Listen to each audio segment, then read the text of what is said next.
Information technology centre को subscribe करने के लिए ये वाला बटन दबाएं। वेलकम फ्रेंड्स, मेरे चैनल इंफॉर्मेशन टेक्नोलॉजी सेंटर में आपका फिर से स्वागत है। हम एनपीएस नेशनल पेंशन स्कीम के क्वेश्चन आंसर्स की सीरीज लेके चल रहे हैं। उसी क्रम में एनपीएस एफएक्यू का आज हमारा प्रश्न नंबर 42 है। केंद्र सरकार के कर्मचारी की रिटायरमेंट से पहले मृत्यु होने पर नॉमिनी को कितना पैसा मिलेगा? How much money will the nominee get when the central government employ dies before retirement? सरल सी भाषा में, कोई अगर केंद्र सरकार का कर्मचारी है और वो अपने सुपर एन्युएशन से पहले अगर उसकी किसी कारणवश अनफॉर्चुनेट डेथ हो जाती है तो उसके परिवार को या उसकी फैमिली को क्या मिलेगा, उसके नॉमिनी को क्या मिलेगा, उसी प्रश्न का आंसर लेकर आया हूं मैं आज।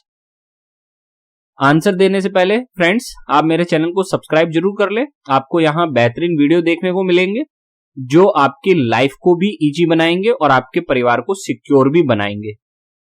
आगे चलते हैं।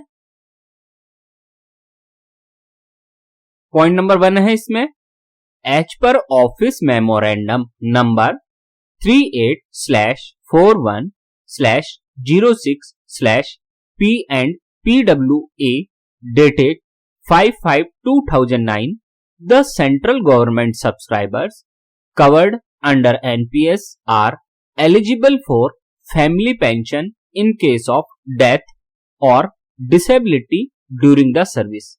यदि किसी केंद्र सरकार के कर्मचारी को सर्विस के दौरान डिसेबिलिटी हो जाती है, विकलांगता हो जाती है, अपंगता हो जाती है जिसके कारण वो जॉब नहीं कर सकता है, या उसकी किसी कारणवश डेथ हो जाती है, तो उस केस में नया जो रूल आया है 5/5/2009 को नया अमेंडमेंट हुआ है एनपीएस में, और उस अमेंडमेंट के अनुसार आपके नॉमिनी को पुरानी पेंशन मिल जाएगी। फैमिली पेंशन, जो पुरानी पेंशन होती थी ओल्ड पेंशन स्कीम में, जो फैमिली पेंशन होती थी, उसके आप हकदार होंगे। और ये एक सबसे बेहतरीन अमेंडमेंट है एनपीएस में, सबसे बेहतरीन सुधार है फिलहाल का, कि डेथ के केस में मान लीजिए किसी की जॉब 2 ही साल हुए हैं लगी हुई है और अचानक से किसी कारणवश उसकी डेथ हो गई है, तो ऐसे समय में उसके परिवार को जो उसकी लास्ट पे है उसके अनुसार उसको फैमिली पेंशन दी जाएगी। मैं आने वाले वीडियो में जरूर लाऊंगा कि फैमिली पेंशन क्या होती है इसके बारे में। अभी मैं इसके बारे में ज्यादा डिटेल में चर्चा नहीं कर रहा हूं, लेकिन आपको एक बहुत बड़ा बेनिफिट होने वाला है फैमिली पेंशन से। ये एक बहुत अच्छा सुधार किया गया है एनपीएस में। आगे बढ़ते हैं। Point number 2, if the family member opts for family pension as per regulations, all the accumulated wealth shall be transferred to the bank account of the nodal office for further settlement as per government directives. अगर आपके nominee ने या आपके परिवार ने, जिसको आपने authorise किया है आपके लिए, तो अगर उन्होंने फैमिली पेंशन को चूज किया तो आपके एनपीएस अकाउंट में जितना भी पैसा है वो सारा का सारा कहां ट्रांसफर हो जाएगा? नोडल ऑफिस के पास ट्रांसफर हो जाएगा और बदले में आपको फैमिली पेंशन मिल जाएगी। ये बेनिफिट है फैमिली पेंशन में। आप ऐसा ना सोचें कि मेरे अकाउंट का सारा पैसा नोडल ऑफिस के पास चले गया तो मुझे नुकसान होगा। नहीं, फैमिली पेंशन में बहुत जबरदस्त फायदा है, बजाय कि आप इस तरीके से मान लीजिए डेथ हो गई और उसमें सारा पैसा निकलवाएं या मार्केट से लें, तो उससे ज्यादा फायदा आपको फैमिली पेंशन में है। ठीक है, तो अगर फैमिली पेंशन चूज किया जाएगा तो आपका सारा पैसा कहां चल जाएगा? नोडल ऑफिस के पास चल जाएगा और फिर वो आपके फैमिली पेंशन के आगे की कार्रवाई करेगा। पॉइंट नंबर 3 है, हाउएवर एग्जिट रेगुलेशंस से not applicable as mentioned above in case of death, minimum annualisation 80% of accumulated wealth. अगर आपने फैमिली पेंशन ऑप्ट नहीं की, जरूरी नहीं है, कंपलसरी नहीं है कि फैमिली पेंशन ले आप, लेकिन अगर आपने ऑप्ट नहीं की, उसे नहीं चुना गया, तो फिर क्या होगा?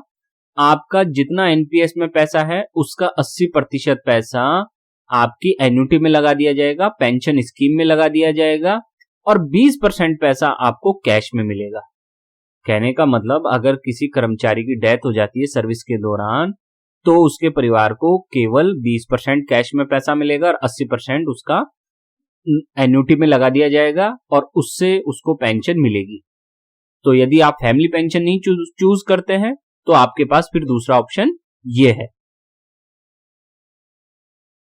Point number 4, if the accumulated pension wealth of the subscriber is equal to or less than 2 lakh rupees or a limit to be specified by the authority, such nominees legal heirs shall have the option to withdraw the entire accumulated pension wealth without purchasing any annuity।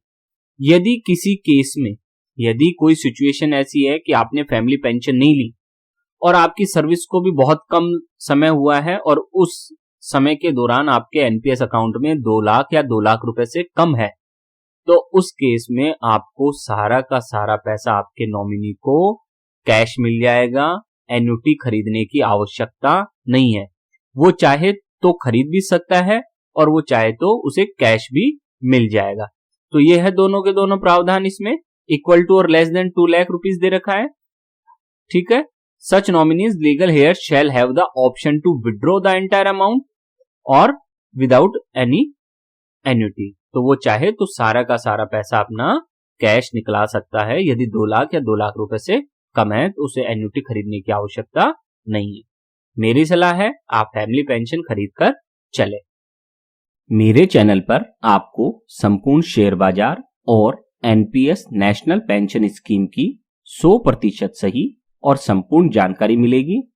आप मेरे channel पर playlist check करें, information technology centre channel को subscribe कर लें और आज का पूरा वीडियो देखने के लिए आपका बहुत बहुत धन्यवाद।